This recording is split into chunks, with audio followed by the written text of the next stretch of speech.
The deadline in this sector for voluntary presentation at the experimental center is 6 o'clock. You're supposed to be an artist. Use your imagination. Oh, thanks a lot. I'm all out.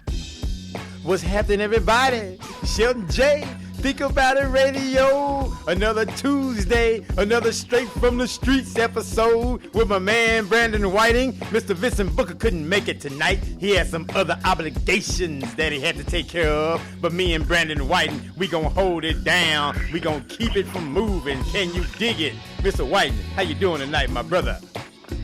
Oh, man, excellent, bro. Excellent, man. Great week, man. Enjoying life, you know what I mean? So Indeed. It's all good, bro.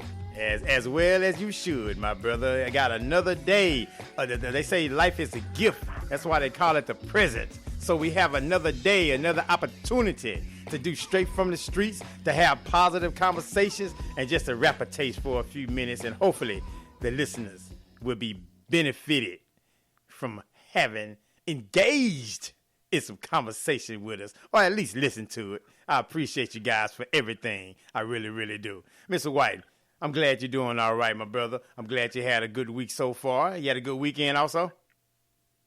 Yes, sir, man. I had a chance, spend that quality time, especially, like family. I always say God first, I had my daughter, man. She kept me rolling, went to see the movies, and she helped me with some little chores and everything, so it's all good, bro. Yeah, that's what's up. That's blessing, what's up. Solid, man. Blessings upon blessings, man. That's blessings what's up. On blessings. I mean, that's what you want, and that's what you need, and I think that's why it was important in this particular topic that I want to chew on tonight. Was I talking about if you don't program your mind, then someone else will program it for you. And we were talking about the mental mindset that we have to have every day to basically stand guard, right?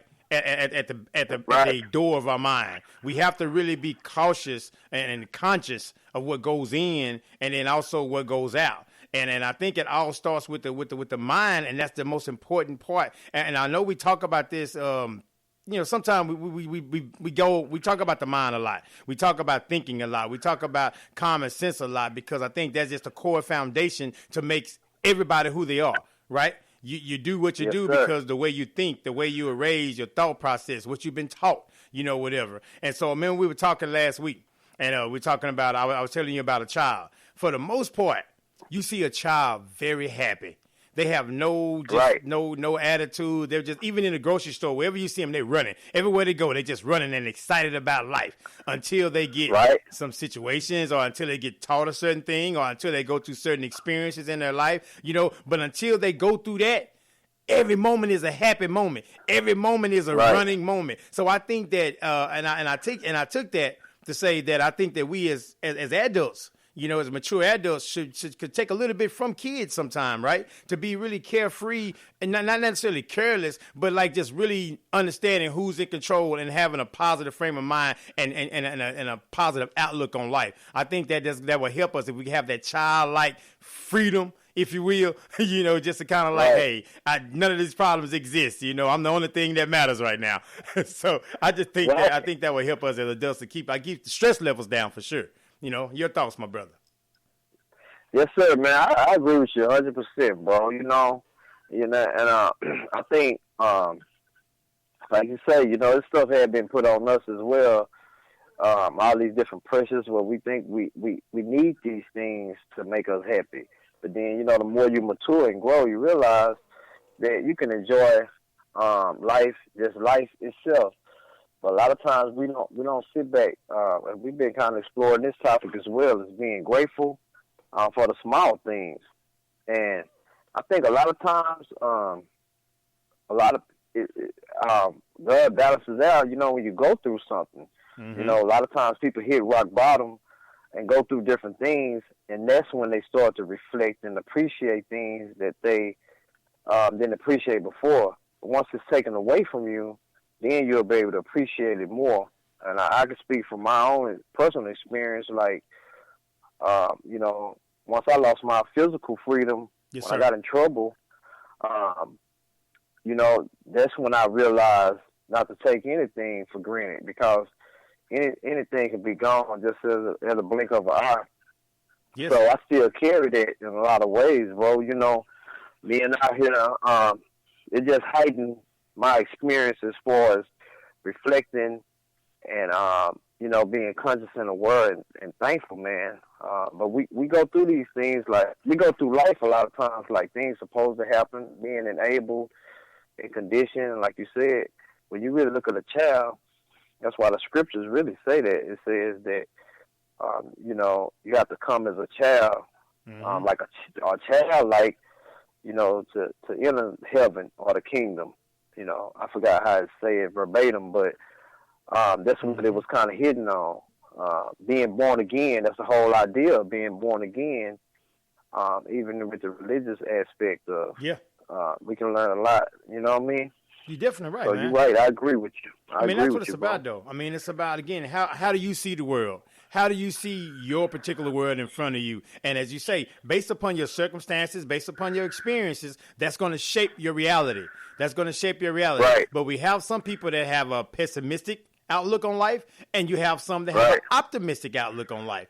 And so, you know, and it's the same glass, and it's the same life. It's just about your experiences, and then how do you hang on to those experiences? If some of those experiences really that you need to forgive, not the other person, but maybe yourself, or some of those experiences where, you know, we have some regrets or second guess some of the things that we did in our particular life. But the thing about it, there's no do-overs. So we have to just take advantage of every single opportunity that we have and be grateful, and like you say, and gracious that we have another chance. And so how are we going to use that moment? How are we going to spend that, this equity, right? This equity of life. How are we going to spend it? You know, we have this investment, we have this money, we have this stack.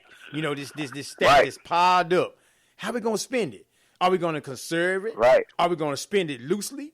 Are we going to hoard it? How are we going to treat it? How are we going to take advantage of every opportunity that we have? Because there's no such thing as just happen or whatever. You know, these things happen for a reason. And so what do we do with those opportunities? If we have an opportunity to run up upon somebody and give them some positive information, but we choose to be so wrapped up in what we're dealing with, we can't give them a kind word. That was our moment. Right.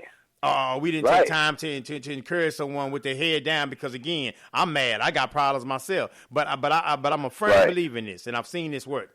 If you forget yourself for others, others will forget themselves for you. You know, if you just start talking to someone else and start encouraging others, you will realize what you're dealing with is nowhere near what they're dealing with, and and what you're dealing with just becomes a little bit easier and easier because you're giving of yourself. Right. And so you reap what you sow. So if you're putting out positivity out there, positivity has to come back. Right. Right. Because energy. Man, go ahead, bro. I'm listening to you. No, yeah, but it's like the energy, though, man. It's like a magnet. It's like, you know, people say, like, you know, you just have a magnetic personality. That can go both ways. Right. That can go both ways, right? Positive or negative, you know, because of how your mind has been programmed. How do you think about traffic, right? Are you think about traffic as the most horrible thing in the world and I just hate traffic? Or you know what? I have a car. I'm sitting in a vehicle. Right. I have enough gas in this vehicle just in case traffic is a long wait. I won't run out of gas. I won't be on side the road. It won't cut off on me. It won't burn up. It's about to be hot. I have AC. You know, just little things sometimes I think that we take for granted because, again, we're so focused on the other stuff that we really can't control, you know, but we can control what we think about. What goes into our mental garden, we can control that. Hey, man, they said that when Mother Teresa, remember, I was reading about her, and I read this book called Eight Keys of Greatness. It's a real good book, bro. I recommend you read it if you can. It's called Eight Keys of Greatness, and it was talking about Mother Teresa and what was so special about her. And it said, like, her aura, kind of what you're saying, the vibe she get out. Say when she in a room, people just, magnetic. They was just drawn to her, and there's a lot of people like that, and like you saying, it's just the way you look at things. Like a smile, man. I understand something so simple as a smile can brighten somebody's day, and that don't even cost to smile at somebody. You know, tell them thank you. I was at McDonald's. Nothing Yeah, at all. I was at McDonald's, man. This guy was really giving this woman a hard time. She was a manager. And he was just arguing with her. And, you know, they was trying to get their order right. He was trying to get his order right. But the way he was coming off, bro. And I could tell that the lady, I go in there often, and I could tell, you know, she kind of looked, you know, she was bothered. And I could see some women laughing in the background. You know, so I kind of wanted to say something to her. I was just like, hey, and she was ready to talk about it. I didn't bring it up, and I was just like, can I get a cup of water or something like that? But she was ready to talk. I was like, man, you know, don't even let that stuff get you down. You know what I mean? Exactly. Because you got all type of people. You know, they might. It's what they feel about themselves. And as we were talking, the guy come back in and just get one package of ketchup. You see what I'm talking about? Yeah, it's just crazy, man. That's funny. You know what I mean? Yeah. You know what? Hurt people, they hurt people, right? Because Right, if I'm hurting, I right. want you to hurt. And that's funny you mentioned that because I was at a spot at the taco truck this morning, right? Getting a couple of tacos. Right. And the guy that owned the truck, I was like, you know, hey, how you guys doing? Blah, blah, blah, blah, blah. And I was talking to another guy that was waiting on his food. And he was like, say, Right. once the other guy left, he was like, say, man, you have a really good personality, man. He said, I see a lot of people come through here that really don't have nothing to say and really not positive or whatever. And he was giving me a scenario that was just the day before a Hispanic lady was there and she got upset about some beans or something like that and threw them out the window. Right. Just slung the beans out the window. He was like, man, I'm dealing with people like this. Man. And here you come, you know, speaking to people. Hey, how you doing today, man? Yeah, it's a good day, you know, blah, blah, blah. He said, man, that's a good Right. thing to have. He told me, you know, he just like, keep that up, man. Because he said, I don't see a Right, lot of that, man. you know. Right, man, it's just crazy. And then I was just like, you know, and she it made it a little better. I was like, you know, you handled it right because you never know how people think. You know, these people, you never know some of these people. They can go get a gun, come Yes, back. sir. You know, it's just some madness. And like you're saying, it's really uncalled for, bro. You know, it's not even that serious. You know what I mean? Over some unnecessary. breakfast, you know, tacos or something. Man. You know, it's not even that serious, bro. But people. And the people have a hard job, so I try to kind of make it easier when I go in there. You know, it's not a big deal for me. I'm patient. Another time I was waiting, so this white guy was just standing by me. So it was a lady walked in, and she was in line, but, you know, they were shorthanded, right? And she called the lady over to the register and said, hey, excuse me, ma'am. So the lady was kind of busy. So we really thought she was going to, you know, say something about her order may have been wrong, and she came in, you know, to get it right because she was going through the drive-thru. But no, what she wanted that lady to stop what she was doing and come get her order. So I didn't Right know then because and the there. guy, right then and there. So the guy next to me, white guy, he's like, man, she's not patient. I said, I know, right? And it's just crazy, man, because, you know, but we won't, it's crazy. We don't want to give that to somebody else, but we want it, you know, expediently. You know what I mean? We don't want to give mercy, but we want it. I say when that it all the comes time. I say that all the You know time. what I mean? Patience. We want We're it, not but we're not willing to patient. give it. There you go, man. And it's crazy, and like you said, and I grew up just like kind of what you're saying, bro. I know kind of we kind of similar because I know how your attitude is. I grew up in the hood, bro. I grew up real rough. But really, one quality that my family used to always say when I was a kid, they say, all he do is smile. And I was real sharp, but I smiled all the time, bro. Yeah. Because I was just a happy kid, like you said.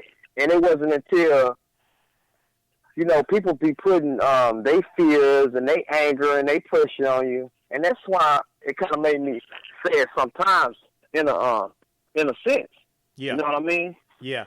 Yeah. So, people deflect it. I mean, again, yeah. it's energy, man. It's all about energy Right. and vibration and the highs and the lows. You can tell when someone's feeling low by the way they're walking, by the way they're hanging their head, by even the way they're dressed. You can tell how a person feels. If a person feels good, you can tell they dress good, they feel good, they smell good. Right. They want to be the best because they appreciate every opportunity because their mind is made up. You understand what I'm saying? I am somebody. Right. I am Right. important. Oftentimes we don't talk to each other. We don't talk to our kids enough. We don't talk to each other enough. What do you see when you see you? What do you think people see Right. when they see you? I'm asking my son that. I've been asking that all week long. He's like, I don't know. By the end of the week, you better have an answer because I'm asking you every day. And he's 14. Right. What do you see when you see you?